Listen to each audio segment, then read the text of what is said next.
400만 원을 200만 원으로 절반을 그냥 버리는 셈이에요. ISA 계좌 안에서 번 돈은 달라요. 주식으로 돈을 버는 것만큼 중요한 게 번 돈에서 세금을 덜 떼이는 거예요. 그런데 전 이걸 알고도 한동안 못 쓰고 있었습니다. 이유는 나이 때문이었어요. 제 인생 첫 주식은 QQQ였습니다. 미국 나스닥 100을 통째로 담은 ETF인데 미국 거래소에서 직접 상장된 상품이죠. 미국 대표 기술주에 한 번에 투자한다 라는 부분의 메리트를 느껴서 꽤 일찍 시작하게 됐습니다. 그러다가 국내 증권사 앱에서도 살 수 있는 ETF들이 눈에 들어왔었어요. 타이거 미국 S&P 500처럼 우리나라 시장에 상장된 해외 ETF요.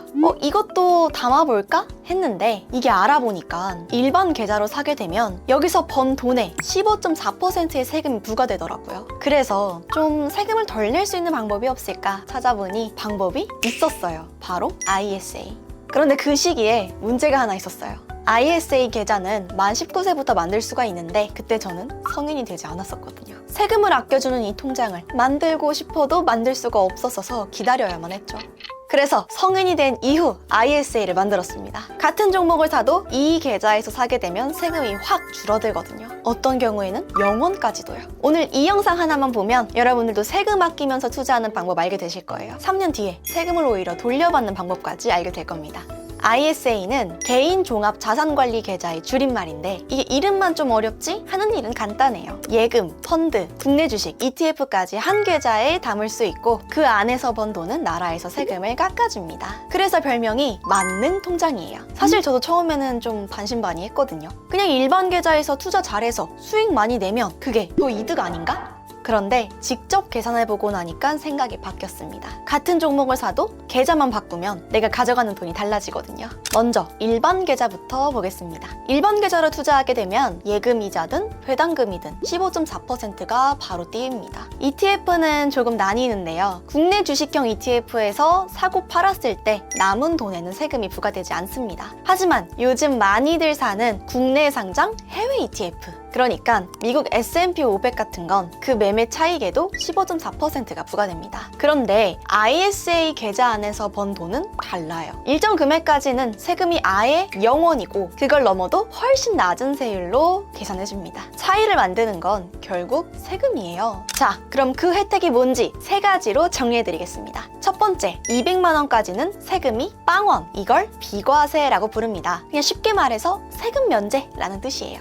그래서 저는 이 계좌로 200만 원을 벌어도 세금 한 푼 나가지 않습니다. 여기서 하나 더, 내가 만약 소득이 많지 않다 그러면 서민형으로 가입을 할 수 있는데 서민형은 이 한도가 400만 원까지 늘어납니다. 그러니까 2배죠. 이 부분은 뒤에서 좀 더 디테일하게 설명해 드릴게요. 두 번째, 200만 원을 넘겨도 세율이 9.9%예요. 일반 계좌였으면 15.4%인데 9.9%? 5%나 낮은 겁니다. 이걸 분리과세라고 해요. 세 번째, 번 돈과 잃은 돈을 합쳐서 계산해줍니다. 조금 어려운 말로는 이제 손익통산인데 예를 들어드리면 바로 이해하실 거예요. A 상품에서 300만 원을 벌고 B 상품에서 100만 원을 잃었다고 가정해볼게요. 일반 계좌였으면 B에서 잃은 거 상관없이 A에서 번 300만 원 전부의 세금이 부과가 됩니다. 그런데 ISA는 그 둘을 합쳐서 순수익 200만 원으로 봐요. 300만 원 이득에 100만 원 마이너스, 그래서 총 200만 원. 그리고 제가 아까 말씀드렸지만 200만 원까지는 비과세라고 말씀드렸었죠. 그래서 결과적으로는 세금이 0원입니다.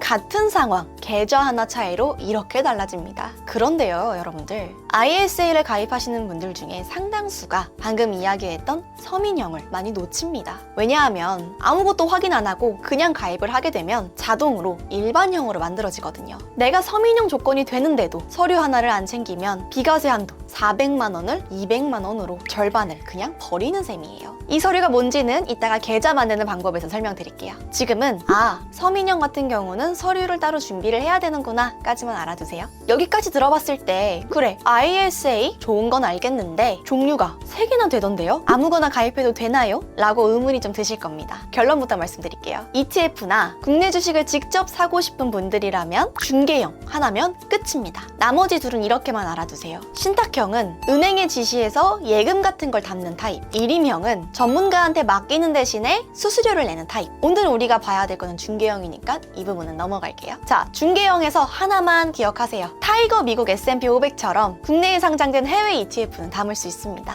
하지만 초반에 말씀드렸었던 제가 처음 샀었던 QQQ처럼 미국 거래소에 직접 상장된 ETF는 거래가 불가능해요. ISA에서는 국내 상장 ETF로 투자를 하고 있습니다. 우리가 흔히 다 아는 국내 상장 ETF는 거의 다 되니까 걱정 안 하셔도 돼요. 자, 그러면 또 궁금한 점. 이 통장만 있으면 세금 영원히 안 내겠네요. 저도 너무 그랬으면 좋겠는데요. 아쉽게도 해당 계좌에 넣을 수 있는 금액이 정해져 있습니다. 1년에 2천만 원, 다 합쳐서 총 1억 원까지예요. 만약에 그 해에 다 못 채우면 남은 한도는 그 다음 해로 넘어가게 되고요. 만 19세 이상이고 소득이 없어도 가입이 되며 한 사람당 딱 한 개 만들 수 있어요. 아까 말했었던 서민형은 연급여 5천만 원 이하이거나 종합소득 3,800만 원 이하일 때 해당이 됩니다. 뭐 요즘 뉴스에서 가끔 ISA 한동안 늘어난다, 슈퍼 ISA 이런 관련된 내용들을 몇 번 들어보셨을 거예요. 조금 헷갈리실 수도 있는데 기존 ISA의 한도를 늘리자라는 부분은 아직 확정되지 않은 상태입니다. 청년형 ISA라는 새로운 국내 투자 전용 계좌를 만들려고 하고 있어요.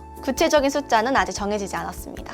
그리고 가장 중요한 부분 하나, 이 새로운 계좌는 이름 그대로 국내 전용 투자이기 때문에 우리가 오늘 이야기했었던 미국 S&P 500이나 뭐 나스닥 100 같은 해외 ETF는 담을 수가 없습니다. 그러니까 새 계좌가 나올 때까지 기다렸다가 그거 쓰면 되겠다가 아니라 해외 ETF에 투자를 하고 싶으시다면 여전히 지금의 중개형 ISA 계좌가 필요하다는 뜻이에요. 새 계좌 관련된 부분이 확정이 되면 또 영상으로 가지고 와볼게요. 그래서 이거 어떻게 만드나요? 여러분들 아주 간단합니다. 기본적인 어플로 10분이면 가능해요. ETF나 주식을 직접 담고 싶다면 증권사 앱에서 중개형으로 만드는 게 답입니다. 그리고 실제로 ISA 사용자 대부분이 이 중개형에 가입이 되어 있고요. 수수료가 거의 없고 앱에서 바로 쉽게 사고 팔 수 있거든요. 은행에서도 ISA를 만들 수 있는데 하나 알아둘 게 있습니다. 은행 ISA는 그 은행 자기네 예금은 못 담아요. 예를 들어서 국민은행에서 만들면 국민은행 예금은 못 담는 구조입니다. 그래서 예금 위주로 굴리려면 오히려 헷갈릴 수 있기 때문에 대부분 증권사 중개형으로 가시는 걸 추천드립니다. 개설 순서 같은 경우는 비대면으로 약 10분이면 가능한데요. 첫 번째, 원하는 증권사 앱 설치하셔서 로그인 하시고, 두 번째, 계좌 개설, 그 중에 ISA 중개형을 선택합니다. 세 번째, 신분증 촬영, 그리고 본인 명의 계좌로 인증을 하시고, 네 번째, 가입 유형을 선택해 주시면 됩니다. 그러면 개설 완료예요. 그리고 아까 앞에서 얘기했었던 90%가 놓치는 실수 기억하시죠? 아무것도 안 하면 자동으로 일반형으로 가입이 됩니다. 일반형, 비과세 200만 원인 거. 내가 만약 서민형에 해당이 된다면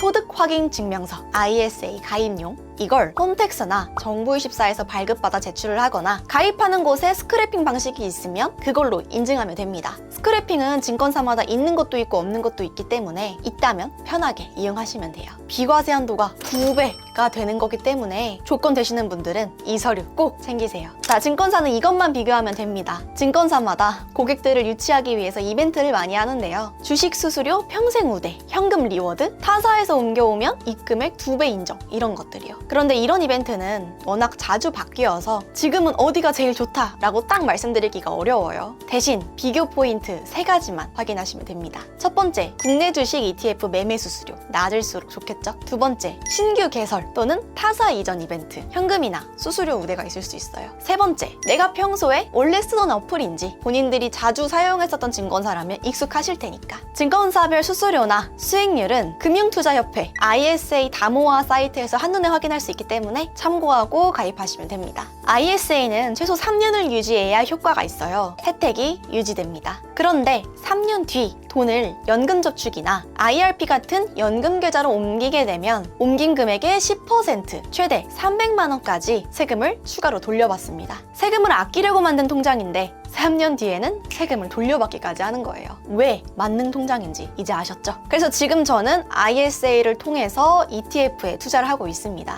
같은 종목을 사도 어떤 계좌를 활용하냐에 따라 나의 세금이 결정되는 거죠. 말씀드린 것처럼 차이는 딱 하나, 어떤 통장에서 샀느냐. 그러니까 여러분들 오늘 이거 하나만 해보세요. 증권사 앱 하나 깔고 ISA 중개형 계좌 하나 만들어두기. 일반형인지 서민형인지만 확인하면 10분 안에 끝납니다. 어떤 종목을 담을지, 얼마부터 시작하면 좋을지는 제가 다음 영상에서 말씀드리도록 하겠습니다. 평소에 경제나 투자에 있어서 궁금했던 거 또는 다뤘으면 하는 주제가 있다면 댓글로 많이 남겨주세요. 제가 참고해서 영상들 준비해 오도록 하겠습니다. 그럼 오늘 영상 시청해주신 분들 너무 감사드리고요. 구독과 좋아요, 알림 설정까지 부탁드리면서 저는 다음 영상으로 돌아오도록 하겠습니다. 지금까지 플라리스 이진이었습니다.